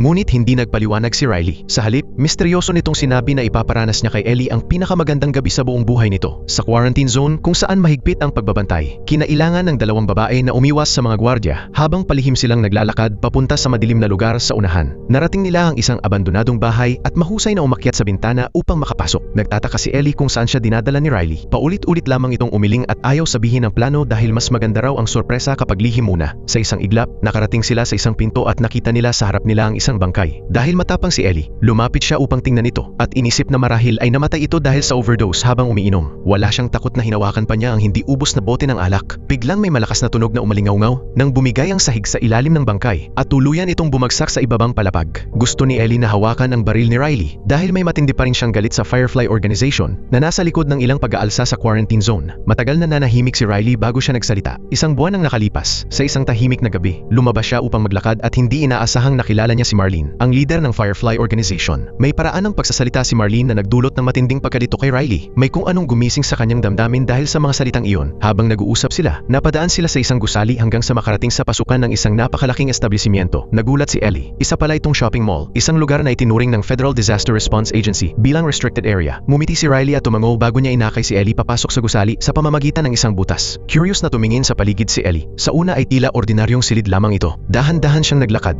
Nilampasan ang huling kwarto at pumasok sa isang hallway kung saan maririnig ang ugong ng generator. Biglang nagliwanag ang buong paligid sa kanyang harapan. Isang napakakulay at marangyang shopping mall ang bumungad sa kanya. Dahilan upang tuluyan siyang mamangha. Nakatayo si Riley sa tabi niya habang halatang ipinagmamalaki ang sorpresa at sinabing hindi pa iyon ang pinakakamangha-manghang bahagi. Nakarating silang dalawa sa isang escalator, isang bagay na hindi pa kailanman nakita ni Ellie. Excited niyang pinaglaruan ito mag-isa hanggang sa marahang hilahin siya ni Riley palayo. Sa paligid nila ay maraming tindahan na tila hindi pa tuluyang nagsara. Kahit halos nanakaw na ang mga paninda, naiisip pa rin ni Ellie kung gaano karangya at kamahal ang mga ito bago bumagsak ang mundo. Patuloy na naglakad si Riley bago muling huminto upang dagdagan pa ang misteryo ng sandali. Sinabi niyang ipikit ni Ellie ang mga mata nito. Dahil masaya pa rin ang mood ni Ellie, hinayaan niyang akayin siya ng kanyang kaibigan. Sa isang iglap, nakarating sila sa isang carousel na dati ay sa libro lamang nakita ni Ellie. Labis siyang natuwa at namangha. Iniabot ni Ellie ang bote ng alak kay Riley at diretsong uminom ito mula roon. Sa ilalim ng pamamahala ng Federal Response Agency, kailangang magtrabaho ng husto araw-araw ang mga tao sa quarantine zone, kapalit ng kakaunting pangangailangan lamang. Ipinaliwanag ni Riley ang layunin ng Firefly na nais nitong pabagsakin ang mapang-aping pamumuno ng Federal Disaster Agency at ibalik ang sangkatauhan sa dati nitong kalagayan bago ang apocalypse. Hindi sang-ayon si Ellie sa pananaw na iyon. Naniniwala siyang kapag lumaki siya at naging administrator, mababago niya ang sistema. Umiling si Riley. Noong nakaraang buwan, 17 taong gulang pa lamang siya, ngunit inatasan agad siya magbantay ng mga sewage pipe. Ayaw niyang gugulin ang buong buhay sa pagbabantay habang may naglilinis ng basura, kaya nagpasya siyang umalis at sumali sa Firefly. Tahimik lamang si Ellie, tila masyado pa siyang inosente, ngunit malalim nang nakatanim sa isip niya ang ideolohiyang itinuro sa kanya, kaya mahirap na iyong baguhin. Pagkatapos, gumala silang dalawa sa mall at nagsaya sa iba't ibang bagay tulad ng pagkuha ng litrato, kahit hindi maganda ang pagkakalabas ng mga larawan. Pagdating nila sa amusement area, nanlaki ang mga mata ni Ellie sa sobrang pagkamangha sa iba't ibang arcade machines na unang beses lamang niyang nakita. Habang abala silang naglalaro, isang may sakit na tao na natutulog noon sa madilim na sulok ng hallway ang biglang nagising. Masayang-masaya si Riley at balak pa sana niyang dalhin si Ellie sa susunod nilang pupuntahan. Ngunit kailangan nang bumalik ni Ellie sa military training camp. Hindi niya maaaring palampasin ang mga araling kinabukasan kung gusto niyang maging manager balang araw. Hindi naman siya pinigilan ni Riley. Bago umalis si Ellie, may isa pa raw sorpresa si Riley para sa kanya. Dinala siya ni Riley sa isang bakery na siya palang tinutuluyan ito. Mula sa kanyang backpack, inilabas ni Riley ang isang lumang libro, ang mismong librong paboritong-paborito ni Ellie. Biglang napansin ni Ellie ang hilera ng mga granada sa isang estante, mga sandatang kayang pumatay ng tao. Ipinaliwanag ni Riley na hindi niya kailanman gagamitin ang mga iyon laban sa ordinaryong tao. Ngunit agad na sumama ang loob ni Ellie sa narinig at mabilis siyang lumabas ng tindahan. Hinabol siya ni Riley habang nagsasalita. Sinabi nitong malapit na siyang ipadala sa quarantine zone sa Atlanta at ngayong gabi na ang huling gabi niya sa lugar na ito. Lalong nalungkot si Ellie. Hindi niya maintindihan kung bakit siya iniiwan ni Riley. Hindi na siya naghintay pa ng paliwanag at galit na naglakad palayo. Ngunit habang naglalakad sa hallway, biglang huminto si Ellie. Magulo ang kanyang isip. Sa huli, nagpasya siyang bumalik sa mall upang magpaalam ng maayos kay Riley. Biglang may malakas na sigaw na umalingaw-ngaw mula sa di kalayuan. Nag-aalala na baka nasa panganib si Riley. Mabilis na tumakbo si Ellie papunta roon. Pagdating niya, nadiskubre niyang teddy bear lang pala iyon na may tunog. Iyon pala ang huling sorpresa ni Riley para sa kanya at unti-unting nawala ang galit sa puso ni Ellie. Sa sandaling iyon, ipinaliwanag ni Riley kung bakit siya aalis. Bata pa lamang siya nang mawala ang kanyang mga magulang. Kahit hindi pa siya matagal sa Firefly, ramdam na niya ang pakiramdam ng pagkakaroon ng pamilya sa loob ng grupo. Ipinadama ng Firefly kay Riley na doon talaga siya nabibilang, kaya hindi niya magawang tanggihan ang anumang desisyon ng organisasyon. Hindi na sinubukan ni Ellie na pigilan siya, at sa halip ay nagpasalamat at naghangad ng mabuti para sa kanya. Dahil doon, muling gumaan ang pakiramdam ni Riley. Nagpa siya si Ellie na sulitin pa ang natitirang oras nila. Tumugtog ang masayang musika habang nagsuot silang dalawa ng kakaibang maskara at nagsimulang sumayaw. Nang tumigil ang musika, tumingin si Ellie kay Riley at muling nakiusap na manatili ito. Ngunit nang tumango na sana si Riley bilang pagsang-ayon, biglang sumiklab ang kaguluhan sa labas. Pareho nilang naramdaman ang paparating na panganib.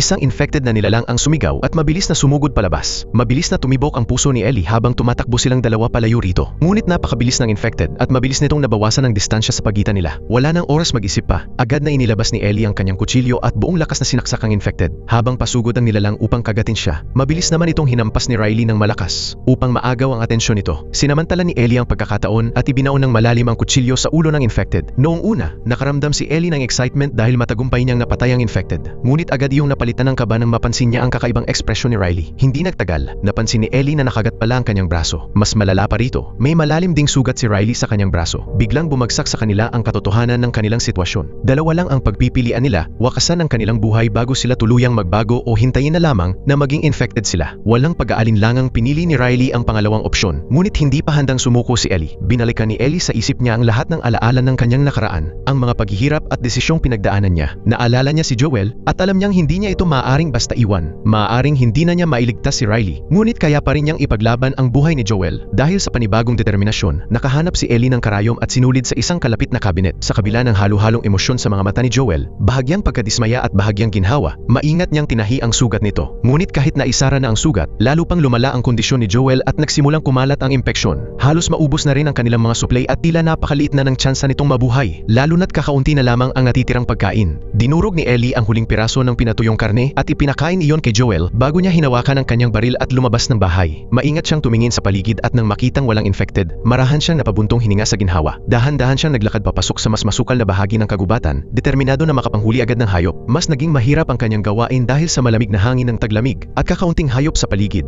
Bukod pa rito, limitado pa rin ang kanyang survival skills. Bandang tanghali na nang sa wakas ay makakita siya ng isang usa. Matapos maingat na pumuwesto, naalala niya ang mga itinuro ni Joel at hinila ang gatilyo. Bagamat tinamaan ng usa, hindi ito agad namatay. Sa halip, natagpuan ito ng dalawang lalaking hindi pamilyar kay Ellie. Sinusuri nila ang usa nang biglang sumigaw si Ellie at lumitaw sa malapit habang nakatutok ang baril sa kanila. Napakabilis ng mga pangyayari, kaya wala nang nagawa ang dalawang lalaki kundi ibaba ang kanilang mga armas at sumuko. Isa sa kanila, na nagpakilalang si David, ay mukhang kalmado lamang. Alam ni David na hindi kayang buhatin ni Ellie mag-isa ang usa, kaya nag-alok siyang makipagpalitan ng mga gamit kapalit ng usa. Nag-alinlangan si Ellie ngunit kalaunan ay nagtanong tungkol sa antibiotics. Tumango si David at sinabing may penicillin siya sa bayan kung saan siya nakatira. Hindi na nag-aksaya ng oras si Ellie at pumayag na ipagpalit ang kalahati ng usa kapalit ng gamot. Nang makita ni David ang pagiging seryoso ni Ellie, inutusan niya ang kasama niyang si James na bumalik sa bayan upang kunin ang gamot. Pagkatapos, isinara ni David ang kubo at umupo silang dalawa malapit sa apoy habang nag-uusap. Iniisip ni David na delikado para kay Ellie ang mag-isa sa lugar na iyon, kaya inanyayahan niya itong sumama sa kanyang bayan, kung saan nagtitipon at sama-samang namumuhay ang mga natitirang survivor. Dati silang nabubuhay sa pamamagitan ng pagsasaka at pangangaso, ngunit mas tumagal ng husto ang taglamig ngayong taon, kaya hindi tumutubo ang mga itinanim nilang binhi, maging ang mga mababangis na hayop ay kakaunti na rin. Ilang araw pa lang ang nakalipas nang may namatay sa kanilang bayan, at naisana ng anak nitong babae na ilibing ang kanyang ama, ngunit tumanggi si David. Masyado raw matigas ang lupa dahil sa taglamig kaya kailangan pa nilang hintayin ang tagsibol bago ito mailibing. Para matulungan ang lahat na makaligtas sa matinding lamig, nagtungo si David kasama ang isang mangangaso sa kagubatan upang manghuli. Ngunit hindi nila inaasahang makakasalubong nila si Ellie. Ipinaliwanag ni David na dati siyang guro bago naging preacher, at bahagyang nabawasan ang pag-aalala ni Ellie dahil doon. Biglang nagbago ang ekspresyon ni David. Sinabi niyang ilang araw na ang nakalipas, isa sa kanyang mga tauhan ang lumabas upang maghanap ng pagkain, ngunit pinatay ng isang lalaking may kasamang babae. Nang mapagtanto ni Ellie na siya ang tinutukoy nito, sinubukan niyang tumakas, ngunit huli na ang lahat.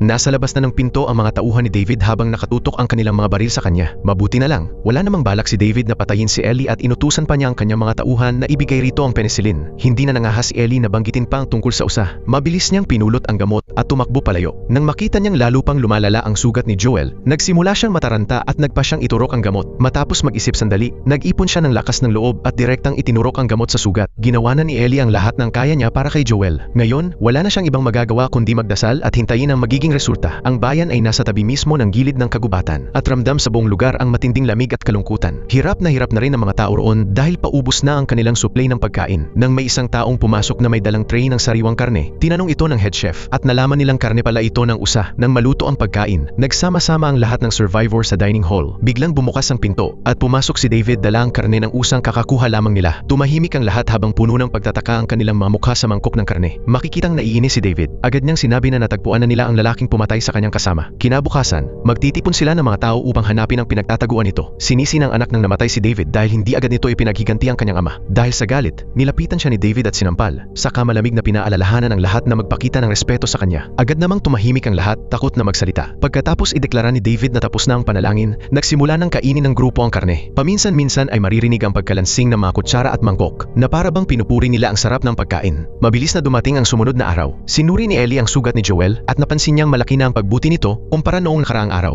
Dahil determinado siyang gumaling ito, binigyan niya si Joel ng isa pang injection. Binuksan niya ang pinto at bumuho sa silid ang mainit na sikat ng araw. Ngunit wala siyang oras upang namnamin iyon. Nagmadali siyang kumuha ng niebe dahil kailangan din niyang alagaan ang kabayo at siguraduhin hindi ito magugutom. Biglang, mula sa malayo, nagsiliparan ang mga ibon na tila may ikinagulat. Agad naramdaman ni Ellie na may masamang nangyari. Mabilis siyang tumakbo patungo sa direksyon ng mga ibon upang tingnan kung ano ang nangyayari. Laking gulat niya nang malaman na papalapit pala ang grupong nakasalubong niya kahapon. Hindi pala kasing bait ni David ang inaakala niya. Sinusundan lamang nila ang bakas ni Ellie upang mahanap si Joel na sugatan. Inutusan ni David ang kanyang mga tauhan na hulihin ng buhay si Ellie. Sa sandaling iyon, labis na natakot si Ellie. Kahit anong pilit niya, hindi pa rin magising si Joel. Wala siyang ibang pagpipilian kundi iwan ang kanyang patalim sa tabi nito at bumulong na kapag may dumating, agad nitong patayin ang mga yon. Pagkatapos, dali-dali siyang lumabas ng basement at mabilis na itinulak ang aparador upang harangan ang pinto. Sumakay si Ellie sa kanyang kabayo at pinatakbo ito patungo sa grupo ni David. Balak silang ilayo upang magkaroon man lang ng pagkakataong mabuhay si Joel. Ngunit hindi niya inaasahan na babarilin nila ang kabayo. Dahil doon, tumilapon si Ellie sa lupa at agad nawalan ng malay. Nang makita ito, lumapit ang isa sa mga tauhan ni David upang barilin pa sana siya. Ngunit pinigilan siya ni David. Kailangan niyang hulihin ng buhay ang batang babae at dalhin pabalik sa bayan. Nagbigay si David ng mga utos. Malinaw niyang ipinagbili na 2 tao ang manatili upang dalhin ang kabayo pabalik sa bayan, habang ang 3 naman ay maghahanap kay Joel at papatayin ito. Habang naghahanap, may isa sa kanila ang nakakita ng kahina-hinalang silid. Tahimik nitong itinulak palayo ang aparador na nakaharang sa pinto. Kahit halos wala itong ingay na ginawa, sapat na iyon upang magising si Joel. Habang pababa ang lalaki sa hagdan papunta sa kama kung saan makikita ang mga bakas ng dugo, biglang sumulpot si Joel. Hawak ang kutsilyo at sinaksak ito sa leeg hanggang sa hindi na gumalaw. Doon lamang binitawan ni Joel ang leeg ng lalaki. Hindi nagtagal, napansin ng iba pang naghahanap kay Joel na nawawala ang kanilang kasama. Hinanap nila ito ngunit nahulog lamang sila sa bitag ni Joel. Mabilis ding nahuli ang natitirang 2. Matapos silang bugbugin ng kaunti habang iniimbestigahan, nakuha rin ni Joel ang lokasyon ni Ellie. Punong-puno siya ng galit. Habang wala siyang malay, hindi man lang nila naawang saktan kahit isang bata. Samantala, unti-unting nagkamalay si Ellie at natuklasang nakakulong siya sa isang bakal na selda. Nakatayo si David sa labas habang nakasuot pa rin ng mapagkaibigang ngiti. Naniniwala si David na hindi kakayaning mabuhay ni Ellie nang mag-isa sa gitna ng apocalypse, kaya hinihikayat niya itong manatili sa kanilang bayan upang magsimula ng panibagong buhay. Alam ni Ellie na hindi mabuting tao si David, kaya nanatili siyang tahimik at hindi sumagot. Pagkaalis ni David, nagsimula agad si Ellie na maghanap ng paraan upang makatakas. Makalipas ang ilang sandali, natakot siya nang makita niyang papalapit si David habang may dalang pagkain. Agad naramdaman ni Ellie na may mali at nang sundan niya ang direksyon ng tingin nito, nakita niya ang tainga ng tao. Biglang naunawaan ni Ellie ang sitwasyon. Muli niyang tiningnan ang karne sa kanyang plato. Puno ng pagdududa ang kanyang mga mata. Tila nabasa ni David ang kanyang iniisip kaya agad nitong sinabi na karne lang iyon ang usa. Ipinaliwanag niya na dahil desperado nang mapunan ang kanilang mga tiyan. Napilitan ng mga tao sa bayan na kumain ng laman ng tao. Hindi raw iyon dahil gusto nila, kundi dahil wala na silang ibang pagpipilian. Sa kabilang banda, pumatay rin naman daw si Joel upang protektahan si Ellie. Kaya sa esensya ay pareho lamang ang kanilang ginagawa. Tila may naunawaan si Ellie at bahagyang kumalma ang dati niyang magulong damdamin. Sinamantala naman iyon ni David at ipinagpatuloy ang panghihikayat sa kanya. Mula pa lamang nang una niyang makita si Ellie, napansin na niya ang mga katangian nitong maging lider, matatag, kalmado, at matapang. Kailangan daw ng bayan nila ng taong tulad ni Ellie upang patuloy silang maprotektahan. Mas lalo lamang naging tahimik si Ellie. Bigla niyang binanggit ang sugat ni Joel at nakiusap kay David na patawarin ito. Pagkarinig sa pakiusap niya, masaya agad na pumayag si David. Sinabi niyang basta sumama si Ellie sa kanila, pagbibigyan niya ang lahat ng kondisyon nito. Mukhang tila napapayag na si Ellie habang dahan-dahan niyang inaabot ang kanyang kamay. Ngunit hindi inaasahan ni David na bigla nitong gagamitin ang lahat ng lakas upang baliin ang kanyang daliri. Umaasang makukuha niya ang susi sa pagkakataong iyon. Agad siyang sinuntok ni David at bumagsak siya sa sahig. Dahil sa panluloko ni Ellie, tuluyan nang nawalan ng pasensya si David at galit na umalis sa selda. Samantala, nakarating na si Joel sa bayan. Sinundan niya ang mga bakas ng dugo sa lupa hanggang sa matagpuan niya ang isang liblib na bodega. Maraming walang silbing gamit sa loob at natural lamang na naroon din ang bag ni Ellie. Mukhang marami na ring survivor ang nabihag ng mga taga-bayan. Maingat na sinuri ni Joel ang paligid at napansin niya ang ilang patay na kabayo. Sa likod ng bahay, may nakabiting bangkay na wala ng buhay mula sa bubong. Nanlamig si Joel nang mapagtanto niya ang malagim na sitwasyon. Sa mismong sandaling iyon, sapilitang kinaladkad si si Ellie papunta sa isang kulungan. Mukhang nahulaan na niya ang mangyayari kaya sinubukan niyang kagatin si David pero nabigo siyang mapigilan silang itali siya sa operating table. Sa sobrang desperasyon, isinigaw ni Ellie na infected siya at dahil nakagat na rin si David, mahahawa rin ito ng sakit. Pagkatapos, ipinakita niya ang sugat niya dahilan para mabigla sandali ang dalawang lalaki. Sinamantala ni Ellie ang pagkakataon. Agad niyang dinampot ang kutsilyo at pinabagsak ang isa sa kanila bago mabilis na tumakbo palabas ng silid.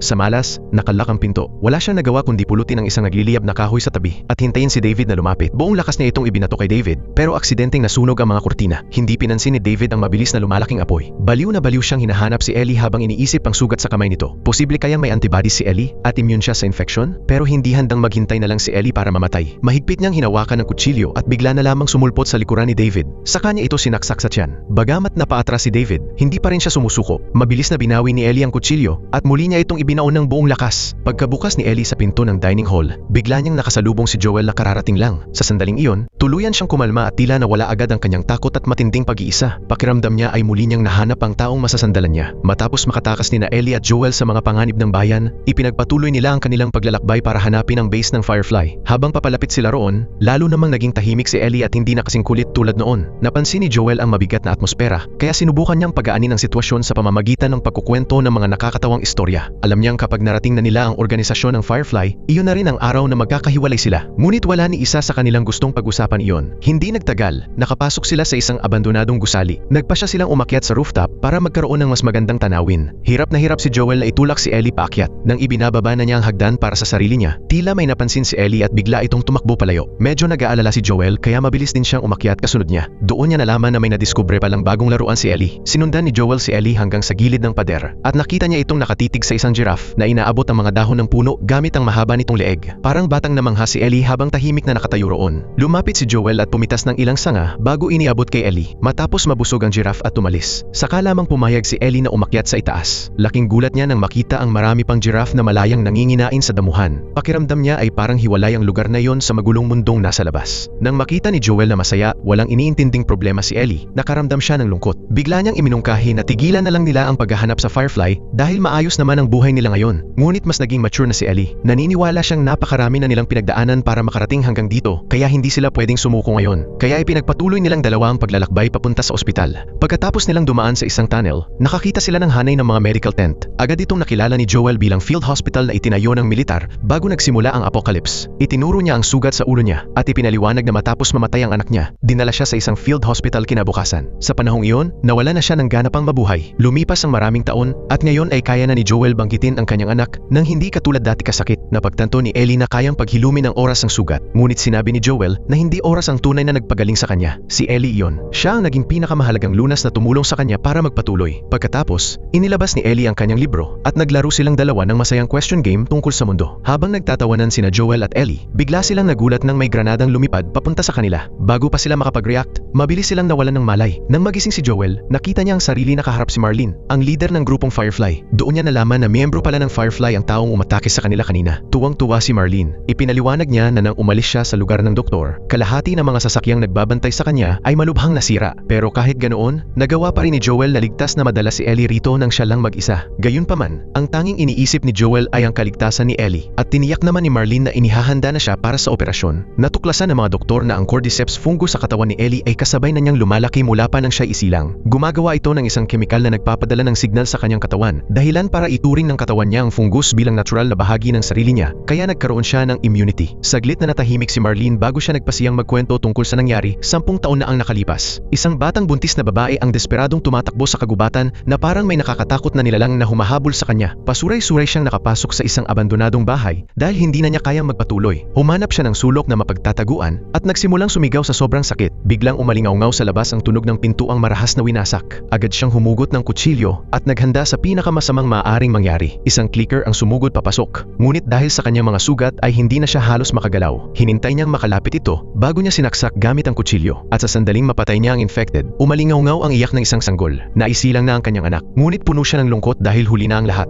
Nakagat na siya sa binti at nagsisimula na rin kumalat ang impeksyon sa kanyang katawan. Nang gabing iyon, sinundan ni Marlene na matalik na kaibigan ng ina ni Ellie ang bakas papunta sa gusali. Pagdating niya roon, nagsisimula nang magbago ang ina ni Ellie. Iniabot niya ang kanyang sanggol kay Marlene at nakiusap na palakihin ito ang kanyang anak. Hindi matanggihan ni Marlene ang hiling ng kaibigan, kaya nangako siyang poprotektahan si Ellie. Matapos dalhin ang sanggol palabas, bumalik si Marlene at binaril ang kanyang kaibigan upang palayain ito sa paghihirap. Nahawa si Ellie ng sakit mula pa sa sinapupunan ng kanyang ina, dahilan upang magkaroon siya ng kakaibang immunity. Ngunit hindi pa rin alam ni Joel kung ano talaga ang balak nilang gawin kay Ellie. Ipinaliwanag ni Marlene na kukunin ng mga doktor ng Firefly ang Cordyceps KPT variant mula sa katawan ni Ellie. Pagkatapos, gagayahin nila ito sa laboratorio upang makagawa ng lunas. Nang marinig iyon, biglang nagbago ang ekspresyon ni Joel nang mapagtanto niyang nasa utak ni Ellie ang variant at kailangan siyang operahan sa utak upang makuha iyon. Sinabi ni Marlene na si Ellie ang nag-iisang pag-asa ng sangkatauhan at kahit nahihirapan siya sa desisyong iyon, ipinangako niya noon sa ina ni Ellie na poprotektahan niya ito. Galit na galit si Joel at akmang sasagot sana, ngunit agad siyang itinulak ng mga gwardya pababa. Ayaw man siyang saktan ni Marlene, iniutos pa rin niya sa kanyang mga tauhan na dalhin si Joel sa malayong lugar. Pero hindi kayang maupo na lang ni Joel habang pinapatay si Ellie. Habang inaalalayan ng dalawang gwardya, mabilis niyang natukoy kung nasaan ang operating room. Nang makahanap siya ng pagkakataon habang hindi sila nakatingin, agad siyang lumaban. Pinabagsak ang isa sa kanila, inagaw ang kanilang baril, at mabilis na pinatay ang dalawa. Isinuot ni Joel ang kanyang backpack, huminga ng malalim,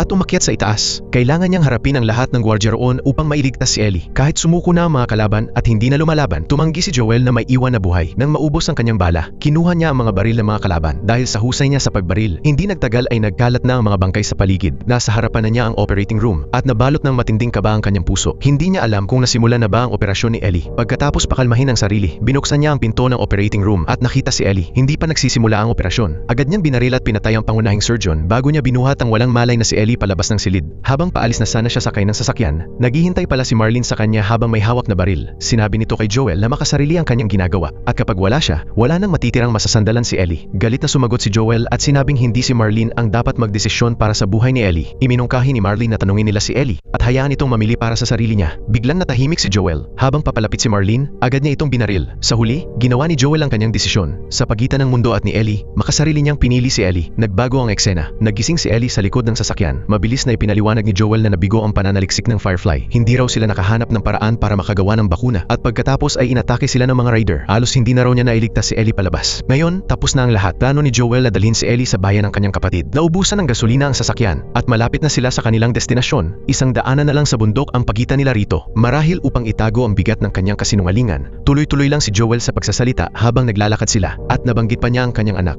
Sinabi niyang si Sarah ay mas kahawig ng kanyang anak kumpara kay Ellie, lalo na sa napakaganda nitong ngiti. Ngunit idinagdag niya na siguradong magugustuhan ni Sarah si Ellie dahil napaka-interesante nito. Mukhang may iniisip si Ellie. Bigla siyang huminto at nagtanong kay Joel. Naalala ni Ellie ang kanyang nawawalang kaibigan, pati sina Tess at Sam, at lahat ng yon ay nangyari dahil sa fungus. Isa lang ang gusto niyang makumpirma. Kung totoo ba ang lahat ng sinabi ni Joel tungkol sa ospital ng Firefly. Tumingin si Joel ng diretso sa kanya at buong tatag na sinabing totoo ang lahat. At dito nagtatapos ang pelikula. Maraming salamat sa panonood. Hanggang sa muli, paalam.